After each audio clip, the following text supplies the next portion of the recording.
what are some of the surprise ways that animals are used? And I said, oh, here's a good one for you. There's beef in Canadian money. Literally, beef tallow is in Canadian currency. So the depth of which animals are commercialized in the way that we live our lives and the products that we use and consume and put on our bodies and all of those different things, and exchanges tender even, it's vast. This is the Healthy Lifestyle Solutions podcast, and I'm your host, Maya Acosta. If you're willing to go with me, together we can discover how simple lifestyle choices can help improve our quality of life and increase our longevity in a good way. Let's get started. Jennifer Stojkovic is a renowned food tech leader, founder of Vegan Women Summit, and author of the groundbreaking book, The Future of Food is Female. With her global media and events platform and the Vegan Women Summit, Jennifer empowers women to shape a kinder, more sustainable world. Through Vegan Women Summit, she has created impactful initiatives like the Vegan Women Summit Pathfinder pitch competition of women founders in the plant-based industry and the Vegan Women Summit Connect Job Network series. Jennifer's extensive community spans over 40,000 women professionals across 6 continents, including influential founders, investors, executives, and industry advocates. Beyond VWS, she serves as an investor, advisor, and board member for prominent startups like Lighter and MeliBio. Jennifer's strategic expertise has been sought after for projects ranging from Hollywood films to presidential fundraisers. And she recently advised on Richard Branson's film, Eating Our Way to Extinction. Prior to her work in food tech, Jennifer had a successful career working with Silicon Valley investor Ron Conway alongside tech giants like Google, Microsoft, and Facebook. Her insights and knowledge have been shared at prestigious conferences and educational institutions, and she contributes to Rolling Stone while serving as a board member or advisor to notable nonprofits such as Mercy for Animals and Better Food Foundation. Jennifer's latest book, The Future of Food is Female, showcases inspiring interviews with industry pioneers and has garnered praise from prominent founders and CEOs through her work. Jennifer aims to inspire future generations to reimagine our approach to food. Let's welcome Jennifer. So, welcome, Jennifer. Thanks so much for having me. Well, you know what? Thank you for putting on this amazing summit. The 3rd annual Vegan Women Summit just concluded in New York recently, a couple of weeks ago. So I want to say congratulations for putting on another wonderful summit. Thank you so much. It was our biggest one yet. Well, I came back. I'm in Dallas. I came back and I told a lot of my vegan female friends, like, okay, we got to start making plans because we're going to go to LA and form a little group of women that really need to come around other women, like the summit that you put together. We don't have a lot of time, but I'd love for my listeners to learn how you went from growing up in a small town in Canada, if I'm correct, in Canada, Mm-hmm. to becoming an international influencer. So how did that happen? Not a straight line and probably not on purpose. I grew up actually, funnily enough, in a farming town, just a couple hours outside of Toronto, and spent most of my life in a small town of about 2,000 people. Always knew that I was, set for bigger and brighter horizons. And so when I was 17, I moved out, went to university on a international scholarship, and ended up studying business law, and decided that I was going to be a lawyer. And when I was in my 3rd year of college working for an entrepreneurship professor, I started to have a new passion entirely. So I ended up actually meeting a guy at a hackathon when I was still in college, who was in the US, in Florida at the time. Long story short, I eloped, moved down to America, just completely decided to throw everything in the wind and see kind of where I landed. So ended up here in the US. It's been 11 years now that I've been here in the US. I was fortunate to built a really, really exciting career in the tech industry in Silicon Valley, then pivoted down to Los Angeles and have really just like focused on the intersection of innovation and food, something that growing up around farms, I never thought in a million years I would focus my life on. Exactly. I mean, and it's interesting because you've taken a lot of those skills and knowledge that you gained working in the tech industry, working with Google, Microsoft, Facebook, like you had all of this exposure to now making your way towards influencing women, CEOs, investors, women that develop products and services and really catering to their services as women. Now, there is a significant story before we get there about how you became vegan, and there's some compassion behind that. Please tell my listeners. I think it's very touching. Yes, absolutely. So I have the most atypical vegan journey you'll likely ever hear. It is a one of a kind story. So when I was first married in the first year of marriage, my husband and I unfortunately suffered a senseless tragedy. So my husband's best friend and our best man was murdered. And when you go through a murder trial, particularly at such a young formative age as a newlywed, I mean, there's so many boxes I could tick of just how strange it was to go through an experience like that. And it really does throw everything that you thought about life up in the air and really makes you question what it means to be alive and what it means to go through suffering. And in our grief and in that process of coming to terms with what had happened, we decided to forgive the murderer, went to the prison, forgave him. Still to this day, we are the only people in the trial that decided to forgive him. And we believe that the only way to get through such a senseless act of violence would be to find compassion. And we did. We traveled very, very deep down and we did find that compassion. And after going through that experience and the trial and all of that, we really started to look at ourselves and thought, wow, like we are capable of these completely incomprehensible things that we never thought we would be strong enough to do. And if we really think we are these compassionate people, are we actually acting that out? Is that who we are?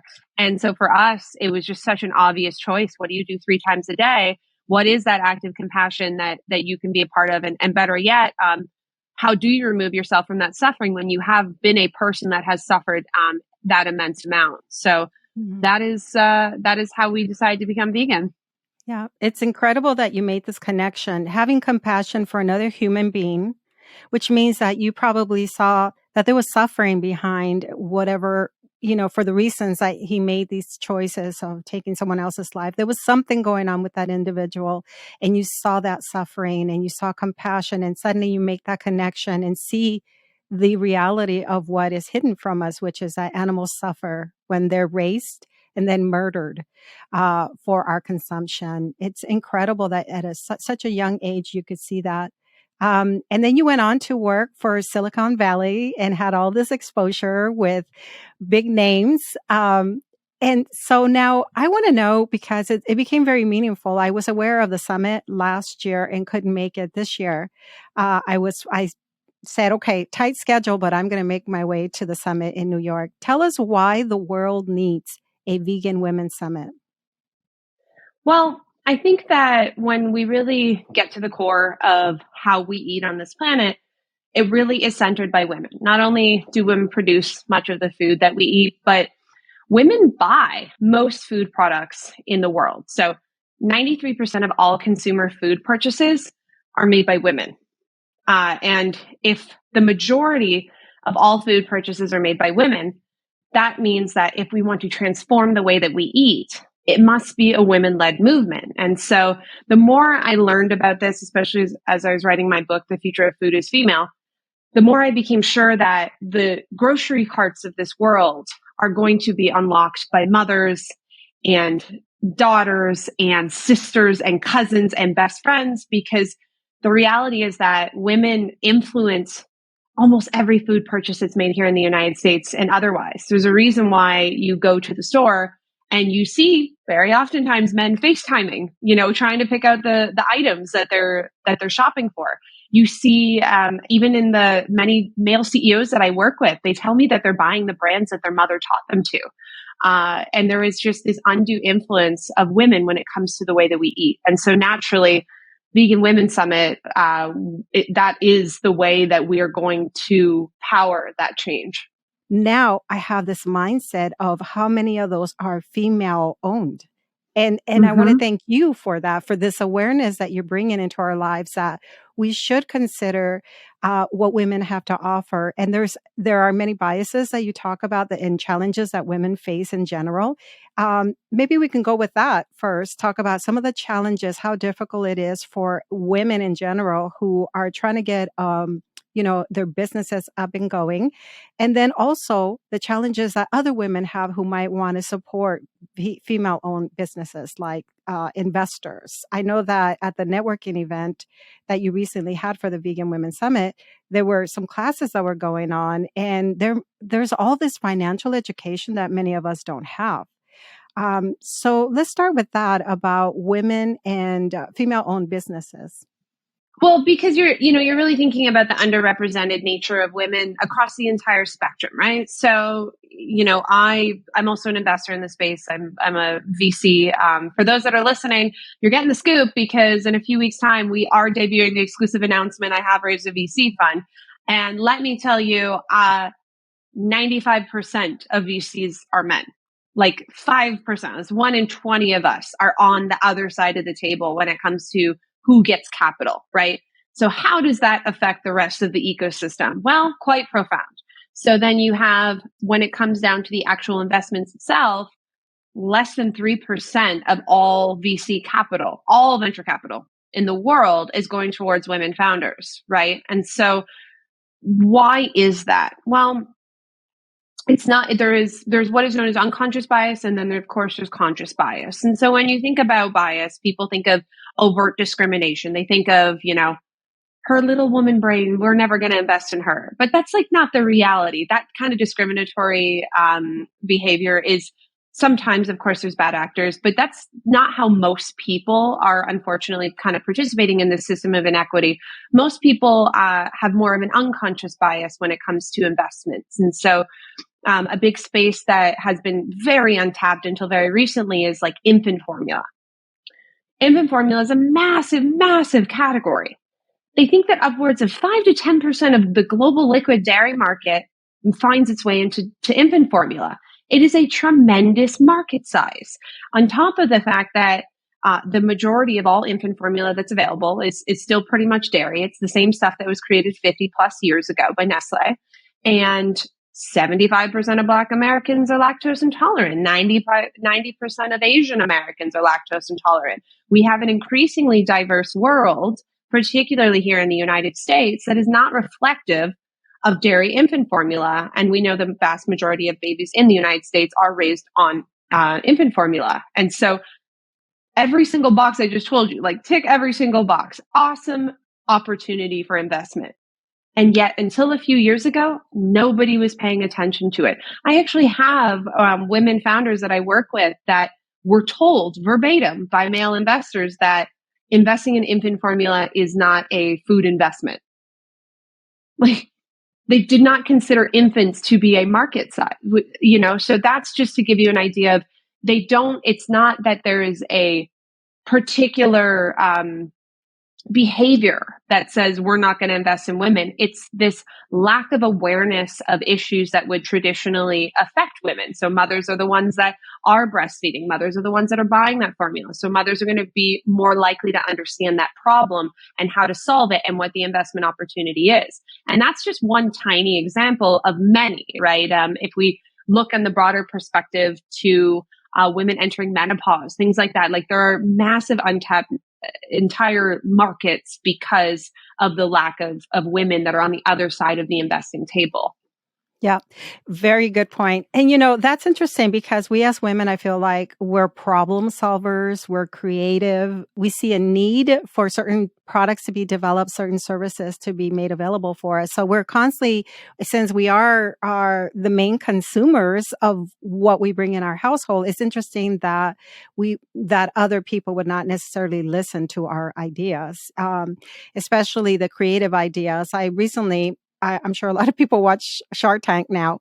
My husband started watching it, so binge watching. So now I watch as well. And I saw this one woman that basically designed a bra for large breasted women. I don't know the best way to say that, but it was very creative. I remember thinking, wow, a man could never develop this. But women who struggle with these issues definitely could see a need. When I went to the summit, also, Jennifer, I found it interesting. I had this mindset that it was really primarily food industry that would be represented at your summit.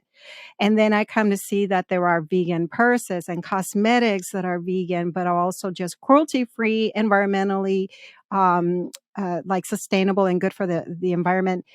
Um, Treats that are vegan for our animals, all those things that are of interest to women that maybe other people are not thinking about was really fascinating. Like I said, I mainly was focused on the food industry portion of the summit. And then this whole new world opened up to me. I'm so glad to hear that. What people don't understand is the way that we use animals in society is so much more vast. Like yesterday, and they said, what are some of the surprise ways that animals are used? They said, oh, here's a good one for you. There's beef in Canadian money. Literally, beef tallow is in Canadian currency.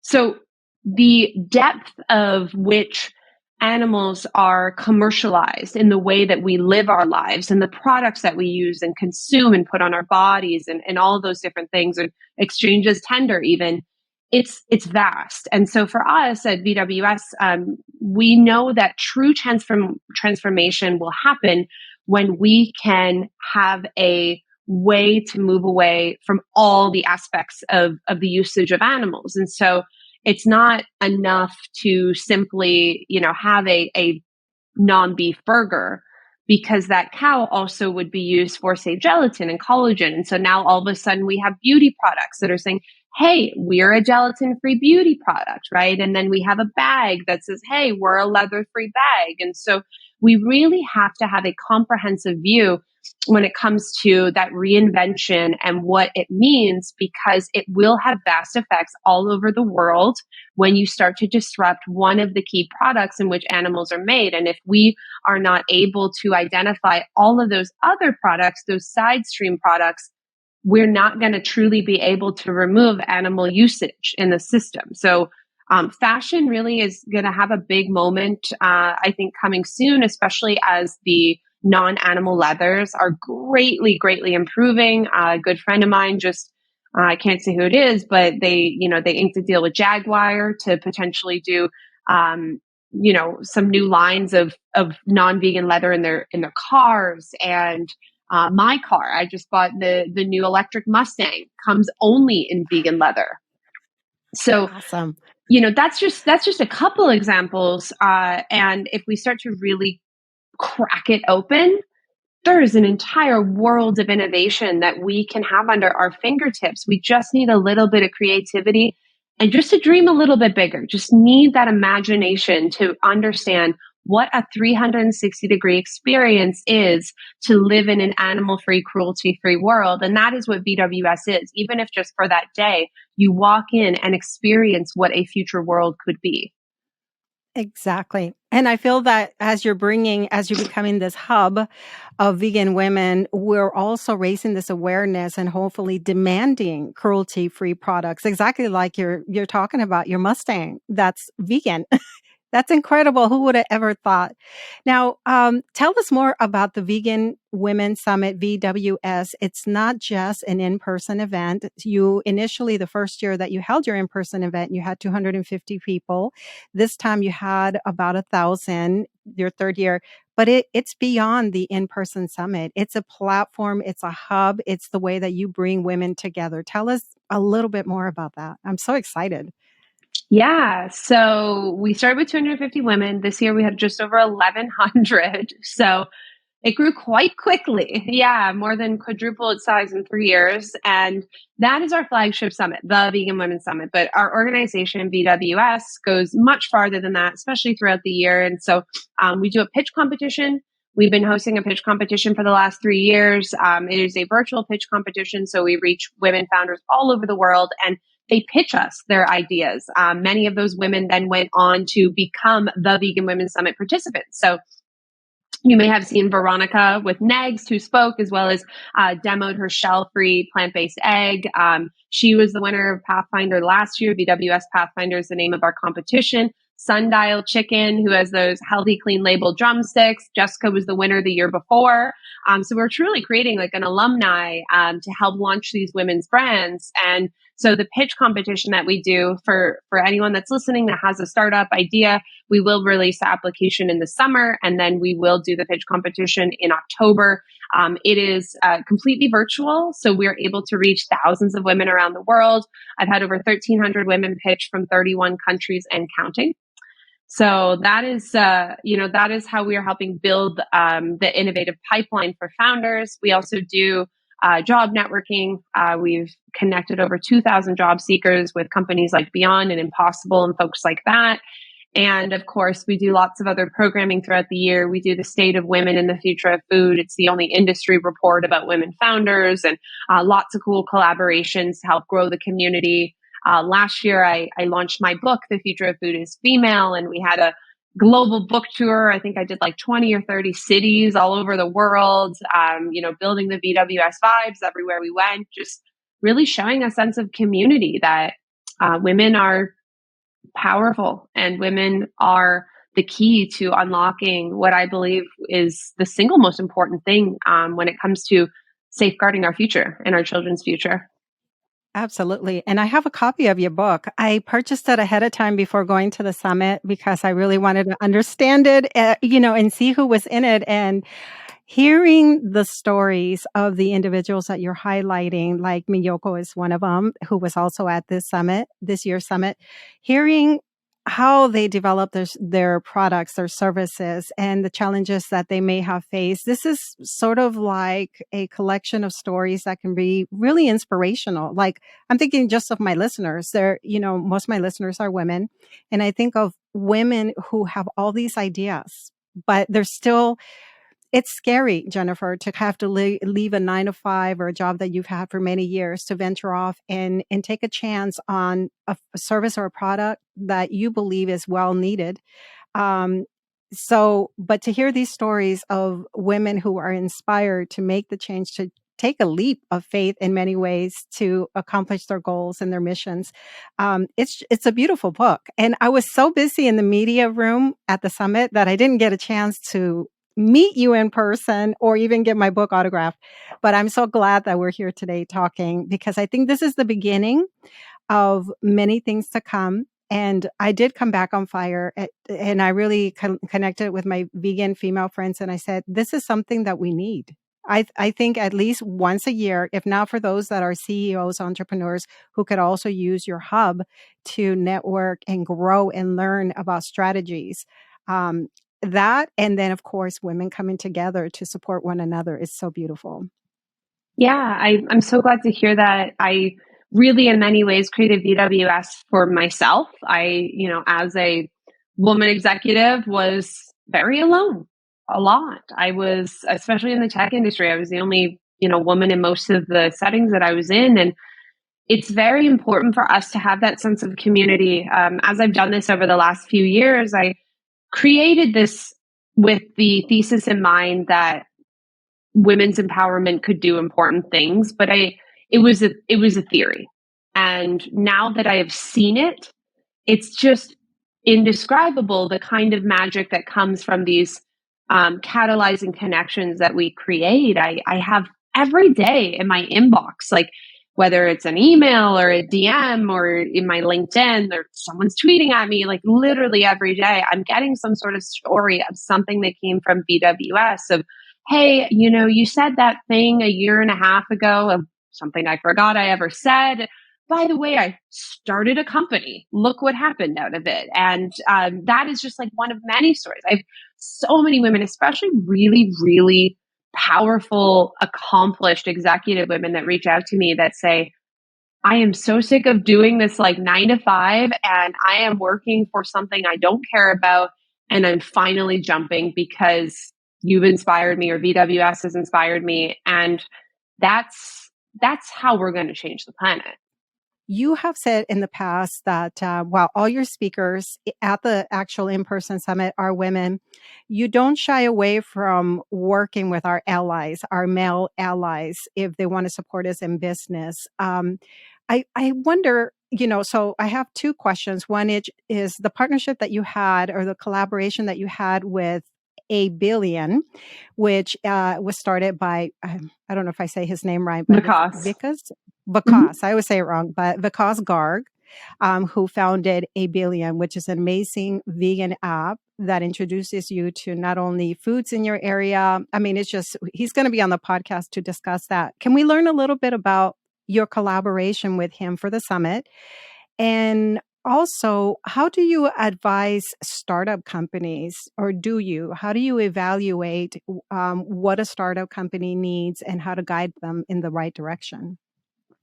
Okay, so two very different questions. First and foremost, I'll just answer the first one about our allies. So VWS is a women forward, women founded community, but we are absolutely empowered by male allies, and we have a lot of men that come to the summit, as I'm sure you saw. Probably a quarter of our attendees almost are men. We are very, very big on a Big 10 approach. So more than half of our attendees that come are also not vegan, because we are trying to broaden the industry and the community so that everyone can be a part of this.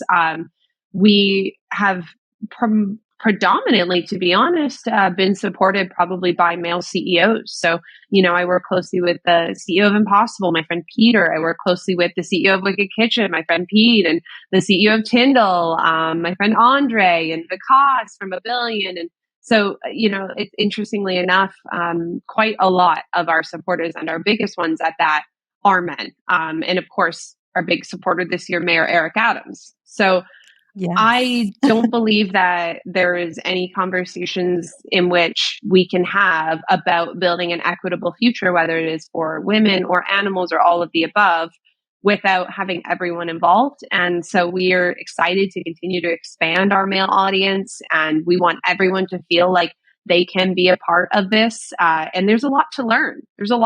We think that the women founders that we are supporting have some of the best talent in the space. Mm-hmm. Yep, absolutely. And it was exciting. I missed the social event with Mayor Eric Adams, but I just thought, what an amazing collaboration partnership that you had with him, that you can have that kind of influence. It's incredible. So now I'm excited about what LA will look like next year. So possibilities. Incredible. Yeah. LA is going to be a lot of fun. We did LA last year. We're excited to go coast to coast to make sure we build up a huge network. And yeah, picture a lot of what you saw this year.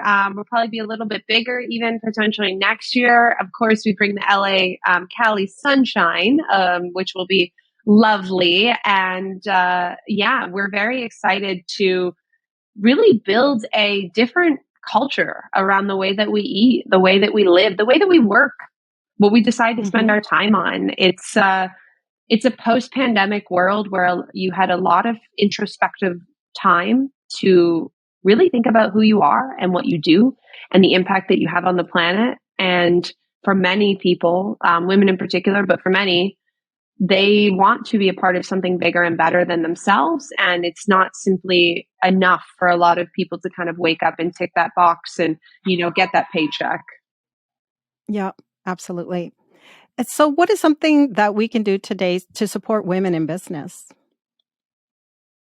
There is a lot that we can do to support women in business. I would say, first off, there is women-owned certifications that you can look for. Many of the plant-based brands are women-led. So certainly making sure that you're buying from women is huge. If you find a product that you enjoyed, especially at the summit, most of our products at the summit were women-founded. The best thing that you can do, I tell people this all the time, is post on social media. It is a free way to get so much more support for women, especially for brands that don't have a marketing budget. That user-generated content is key for them. And so they can make or break a brand. I've got friends that a very, very high level influencer happens to like peek and see a picture and then gets a sample of the product. And all of a sudden they have 10 million people that have seen that product. So definitely, if you are not in the ability to invest, making sure that you're buying and sharing, women founded products for sure. And of course, it's really important if you do have the ability to invest to really think about women founders and the ways that you are supporting them. My fund, in particular, my VC fund, has a dedicated commitment to women and underrepresented founders. We are an underrepresented fund ourselves, LGBT and women led. And the more that we can have that representation across all sectors, the more we're going to create equity. Like I said, it's really difficult to have an entire portfolio of women founders when all the investors don't reflect that. So we really, really need more women investing, to be honest. Well, that's where the education comes in. That's what I was saying earlier, that I feel, and I've heard you talk about this too. I mean, just in general, financial education is not something that we ever receive unless we venture off into educating our own selves, but then taking it a step further to actually understand how to invest, and then how to just even crowdfund. I mean, there's just so much when it comes to learning financial literacy. So that's one of the things that was going on at the networking event, and I didn't miss I missed the classes because I was busy networking. So there was so much to take in at the summit. A question about the virtual portion of the summit: is that something that is still available for anyone who would like to purchase the virtual component? Yes, of course. VWS2023.com. We've got 10 hours of the entire summit that's been recorded, so you can rewatch and experience it all. Yeah, I know. I'm going to have to, I miss so much. And yet I was able to attend some of the summits, some of the panels. And I will tell you, one that was really meaningful for me too was the one that was, I think, titled something like, not quite food is medicine, but is plant-based nutrition, an answer to the healthcare crisis that we have. And that was with some of the physicians. And then you had a testimonial of a breast cancer survivor. And I had the opportunity of interviewing them. And I thought that was awesome as well. I mean, you had so many great speakers this year. And I was watching them on LinkedIn as people were asking to be voted as a speaker for the summit this year. How many submissions did you have? Oh, we had hundreds and hundreds of submissions, and I think we cracked like 30,000 votes or something like that. It was crazy. Yeah. And then our top chef, we had hundreds of submissions and I think 20,000 votes as well.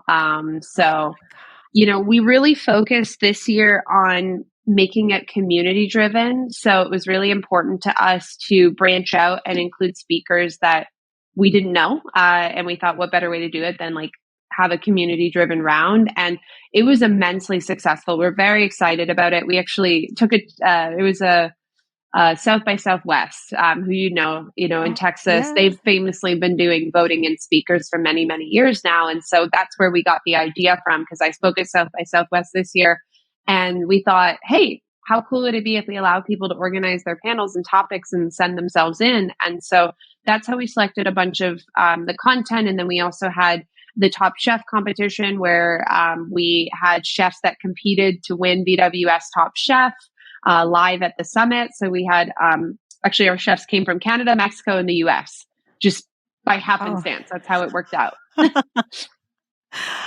It was a wonderful event. I really just want to thank you for putting it together and all these partnerships that you're developing. And the idea also of having people pitch themselves to kind of create their own panels was absolutely genius. I think who would have thought that you kind of see what people are demanding, what they want to see, and they were all put together really nicely. I typically go to the health conferences, the whole food plant-based conferences, and there's usually the male speaker. As you know, a lot of the founders or the original physicians in this field are men. So it just was incredibly powerful to see women, but I really enjoyed panel discussions. So that was awesome. Wonderful. Is there anything else you'd like to share with my listeners as we're wrapping up? And also, what's the best? I know that you have a couple of websites that you can share, yours and the VWS as well. Yeah, absolutely. So again, for folks that missed out on the summit this year, you can go to veganwomensummit.com or VWS2023.com and you can watch the entire experience. We did have 2 stages, so quite a lot, over 60 speakers, quite a lot. And we also, of course, will have our pitch competition coming up. So if anybody is interested in pitching their idea, you'll be able to join us this fall for that. Keep up to date with everything we're on. So veganwomensummit.com/newsletter. We have lots of pop-ups. We bring VWS all over. I'm doing the Hollywood Climate Summit. We're an official partner with that. So there is lots of different ways that you're going to see us at other events throughout the year. So we, of course, have our big flagship, but VWS never has a quiet moment. So I've got Hollywood Climate Summit will be the next, and the BC, if you're in Vancouver, I'm keynoting the BC Food and Beverage Conference. So that'll be a big thing in June, which is now this month. Wow. And then later this month, Hollywood Climate Summit and many more things to come. Just got back from Cannes Film Festival. If you're in Venice, I'll probably be at the Venice Film Festival in August doing some more. What were you doing at the film festivals? So at the film festival, we were doing the only plant-based event of the entire festival. So we're helping to build more momentum for a more plant-based, sustainable film festival circuit. If you can believe it, there is not really any programming around climate and plant-based. So it was pretty crazy. It's incredible how you're finding ways to sort of infiltrate, to go into these companies and create change. I've heard you say also, because I was wondering, how do you get your foot in the door to speak at universities? And you're raising this awareness with young people as well. So I've heard you talk about that as well. You've spoken at Harvard and a lot of these like Ivy League universities. Mm-hmm. How do you make that happen? All of what I have done has just been really me positioning myself and making myself an expert. And I have this conversation with young professionals a lot. And the best thing you can do is start networking as young as you are. It's the number one thing wish I had saved more money when I was younger. Wish I had, gotten into the gym quicker. Wish I had stopped eating, McNuggets faster. Wish I had started networking earlier, right? And we all know hindsight's 20/20, right? So it's really important to just build that network and maintain that network. I tell everybody, get on LinkedIn, start building that Rolodex now. I learned from my boss in Silicon Valley, the most powerful thing you can ever have is the golden Rolodex. And so that is something that I have really prided myself on. I am that person that can be talking to a Silicon Valley CEO or a Hollywood celebrity within 2 seconds of shooting a text because I work really, really hard to have a strong network and I support my network and I know how to manage my network. So that's really important. And then of course, I also tell young people this all the time. If you want to be important and be relevant, you're going to have to make yourself that. And that's really important. So everything that you ever do is your brand. Everything you do externally is the brand of Jenny. And so think about that. Think about the way that you act, the way that you present yourself. That is all building the brand of yourself. And is that a brand that you would recommend people invest in? Is that a brand that you would hire? Is that a brand that you would want to work with? Every single action in public is a brand. Absolutely. Oh my God, we're going to close it with that. So I want to thank you for everything that you've done to support women and the vegan movement. And also thank you for being on the show today. Thank you, Jennifer. Thank you so much for having me. I really appreciate it. You've been listening to the Healthy Lifestyle Solutions podcast with your host, Maya Acosta. If you've enjoyed this content, please share with one friend who can benefit. You can also leave us a 5-star review at ratethispodcast.com/HLS. This helps us to spread our message. As always, thank you for being a listener.